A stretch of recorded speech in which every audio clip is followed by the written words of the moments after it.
So I want to it's important, so we should talk about this. Hello mga kababayan! Welcome na naman po sa aking panibagong video. Ako po si Diane. My channel is called Balikbayan because this is my journey in moving back home, but also Balikbayan means to give back to our country. So last video ko, I mentioned that I lived in the US and that was because I went there for college. In 2019, I graduated with a psychology degree. Ganito talaga sa Pilipinas. Ang daming aso. So for this channel, I want to share the knowledge that I learned kasi ito yung paraan ko para magbigay serbisyo sa ating bayan. Kasi ano nga naman ang silbi ng edukasyon natin kung hindi natin to gagamitin para makatulong sa ibang tao. Disclaimer lang po, hindi ako psychologist, psychiatrist, or counselor. I cannot give you advice on your specific situation, but I will present to you the research or the information within psychology that maybe makaka-relate kayo. For reference and accountability, lahat po ng sasabihin ko dito, lahat ng ni-research ko, lalagay ko sa description box, so in your own time, you can also read it too. Now, let's get started. Depression is a very sensitive topic, especially during this challenging time. So before po tayo mag-continue, I want you to know na meron po tayong National Mental Health Crisis Hotline. Pwede niyo po silang tawagan or i-message sa Facebook at ito po yung contact nila. So please, kung kailangan niyo po ng kausap tungkol sa mental health, don't hesitate to give them a call or message them on Facebook. I titled this video, Hindi Lang Dasal Kailangan ng Mga Tao with Depression kasi ang daming beses ko narinig yan. For example, sasabihin ng anak, Ma, Pa, I think depressed ako. Tapos sasabihin ng magulang, ipagdasal mo na lang yan. So let's begin by defining depression. Babasahin ko siya pero ito yung definition na napili ko. Depression is a mood disorder that causes a persistent feeling of sadness or lack of interest. It affects how you feel, think, and behave, and can lead to a variety of emotional and physical problems. So let's unpack that. Pag sinasabing persistent feeling, ibig sabihin mahabang panahon na malungkot ka or hindi ka na interesado sa mga bagay na dati gusto mo. Minsan grabe yung happiness mo, yung saya mo, minsan grabe yung lungkot mo, or minsan hindi mo na alam pero parang wala ka nang nararamdaman at gusto mo na lang mamatay. But depression really looks different for everybody. Depende yun sa sitwasyon ng tao. Two people can be laughing and smiling. Both of them have depression, pero iba yung mga symptoms or simptomas ng depression nila. Now, let's discuss some of the reasons why a person could develop depression. Number 1, stressful or traumatic life events, like a death of a loved one,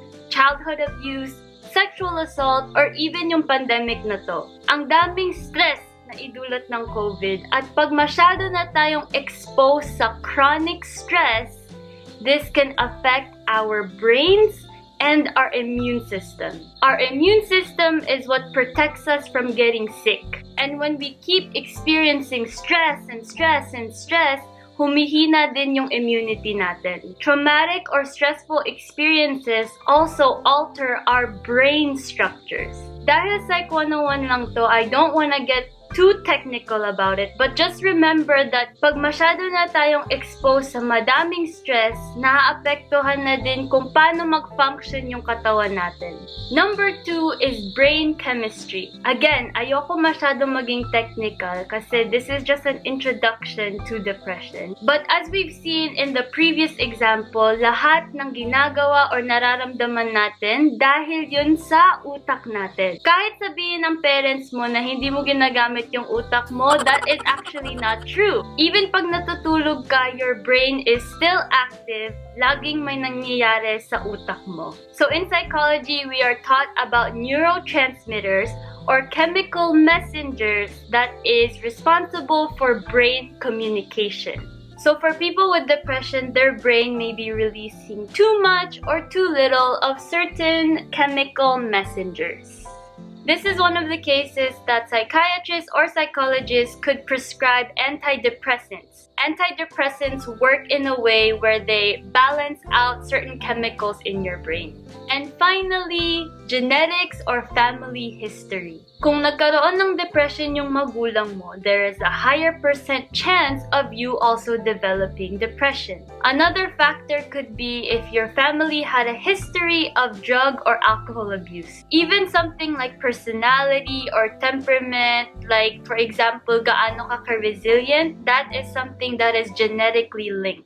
Of course, just because your parents were one way, hindi ibig sabihin ganun na din mangyayari sa'yo. In psychology, we always talk about nature and nurture. Dahil your genes and your experiences make you who you are. And this is why depression or any sort of mental illness looks different for everybody. Based on your experience, you may learn to become more or less resilient to stress. You may learn that people are trustworthy or they're not trustworthy. So cause and even treatment depends on the situation of each person. Okay. So let's go back to our original question. Bakit hindi nga lang dasal kailangan ng mga tao with depression? Katulad ng sinabi ko kanina, there are things in our brain, in our bodies that we cannot control which causes somebody to be depressed. For example, cancer. Kung yung kaibigan mo sinabi sa'yo na may cancer sila, sasabihin mo ba na magdasal lang sila?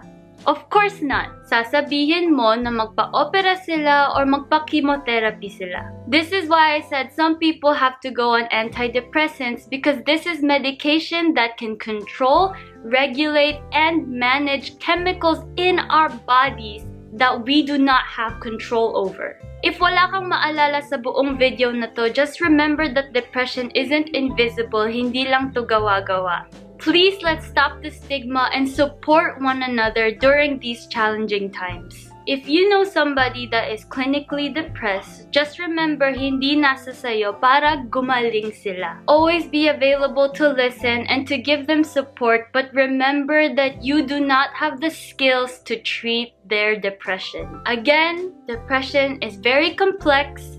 It is different for every person, but that is why we have psychologists and counselors who are trained to deal with these cases. But also, please don't offer false hope or false treatment like ipagdasal mo na lang yan. Yes, prayer can move mountains. I am also a Christian and I know what it's like for God to protect me from so many different things in this life. But being spiritual doesn't mean that we neglect what the science is saying. That's it, Pansit! I hope may natutunan po kayo. Again, I don't want to get too technical because this is very, very introductory psychology stuff. This video is in no way covering everything about depression. See you in the next video and please subscribe for more Psych 101 videos.